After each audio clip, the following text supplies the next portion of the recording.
நான் யாழ்ப்பாணத்துக்கு வந்தபோது நான் நினைத்து கொண்டு வந்தது தண்டனை தான் சமூகத்தை திருத்தும் என்றதை நினைத்து கொண்டு வந்தேன். ஏனெனில் 30 ஆண்டுகால யுத்தத்தின் அகோரம் மீண்டும் எங்களுடைய சமுதாயம் மோசமான நிலைக்கு செல்ல அனுமதிக்கவும் கூடாது. அதனை கட்டுப்படுத்துவதற்கு காலம்தான் பதில் சொல்லும் என சொல்லிக் கொண்டு இருக்கவும் முடியாது. திட்டமிட்டு குறிக்கப்பட்ட கால வரையறைக்குள் யாழ் மாவட்டம் கட்டுப்பாட்டுக்குள் கொண்டு வர வேண்டும் என்ற அவாவுடன் தான் கல்முனையிலிருந்து யாழ் மேல் நீதிமன்ற நீதிபதியாக பாரமெடுத்தேன். செய்கின்றேன், செய்து கொண்டிருப்பேன், செய்து முடிக்கும் வரையும் ஓயமாட்டேன். அதை உங்களுக்கு நான் கூறி வைக்க விரும்புகின்றேன். மாணவர் சமுதாயம் என்பது ஒரு சிறுவர்கள், அவர்கள் சிறுவர் படை, அப்பாவிகள். அந்த அப்பாவிகள் தடம் புரண்டு போக நாங்கள் விடக்கூடாது. நீங்கள் ஒவ்வொருவரும் அந்த மாணவர் சமுதாயத்தை திருத்த வேண்டும், அந்த இளைஞர் சமுதாயத்தை திருத்த வேண்டும். அதில் நீங்கள் மூர்க்கத்தனமாக இருங்கள், என்னுடன் ஒத்துழையுங்கள். ஒரு வருடத்தில் யாழ்ப்பாணத்தில் நாங்கள் 1970ஆம் ஆண்டின் கல்வி கலாச்சாரத்தை ஏற்படுத்துவோம்.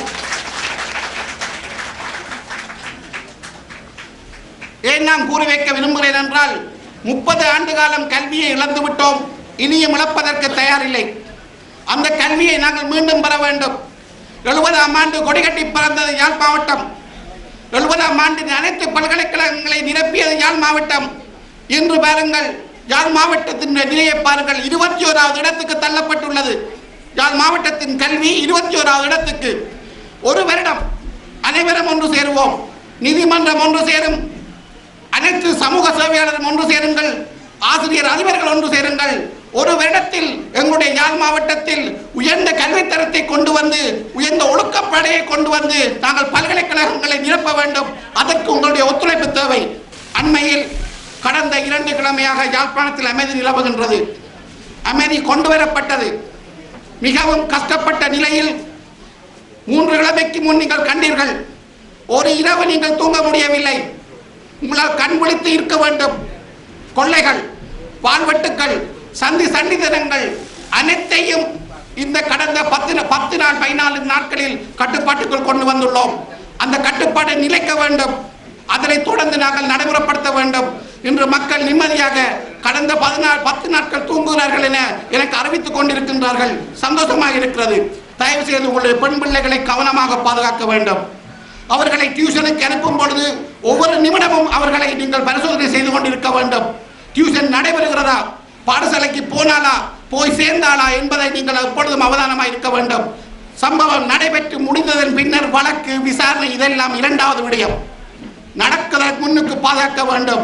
பிரிவென்ஷன் ஆஃப் கிரைம்ஸ், குற்றத்தை எப்படி தடுப்பது. சுதந்திரம் என்பது என்ன என்பதை உங்களுக்கு விளக்கணப்படுத்துகின்றேன். உன்னுடைய கையை, உன்னுடைய விரலை என்னுடைய மூக்கு நுனிவரையும் கொண்டு வருவது உன்ன சுதந்திரம். உன்னுடைய விரலை என்னுடைய மூக்கு நுனிவரை கொண்டு வருவது உன்னுடைய சுதந்திரம்.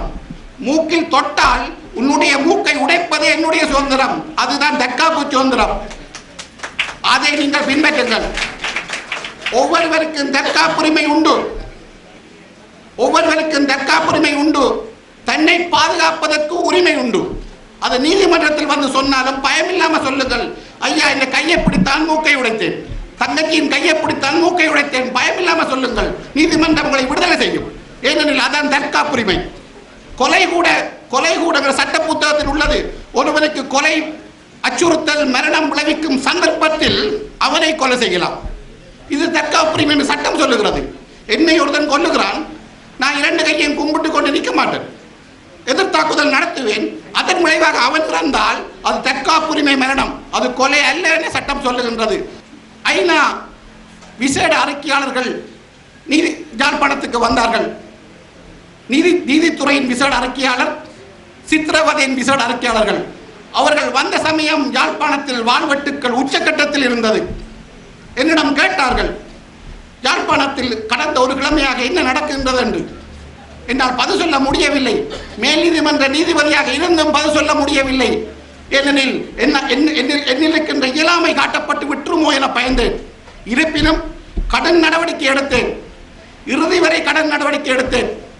இன்று தற்சமயம் சட்டம் ஒழுங்கு ஓரளவுக்கு கட்டுப்பட்டு 90% மக்கள் நிம்மதியாக இருப்பதாக தகவல்கள் தெரிவிக்கின்றார்கள். இரவில் தூங்குகிறோம் சார் என சொல்லுகிறார்கள். சந்தோஷமாக இருக்கிறது. ஆகவே உங்களுடைய ஒத்துழைப்பு எனக்கு தேவை.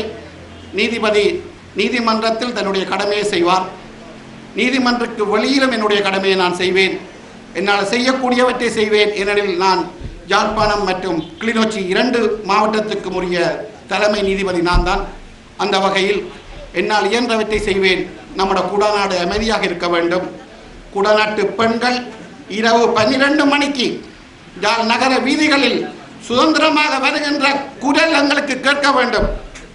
இரவு 12 மணிக்கு எங்களை யாழ் குடாநாட்டு பெண்கள் நாங்கள் சுதந்திரமாக திரிகின்றோம், எங்களுக்கு போலீஸ் பாதுகாப்பு தேவையில்லை, நீதிமன்ற பாதுகாப்பு தேவையில்லை, சுதந்திரமாக திரிகின்றோம் என்ற சமுதாய கட்டமைப்பின் அந்த குரல் கேட்க வேண்டும்.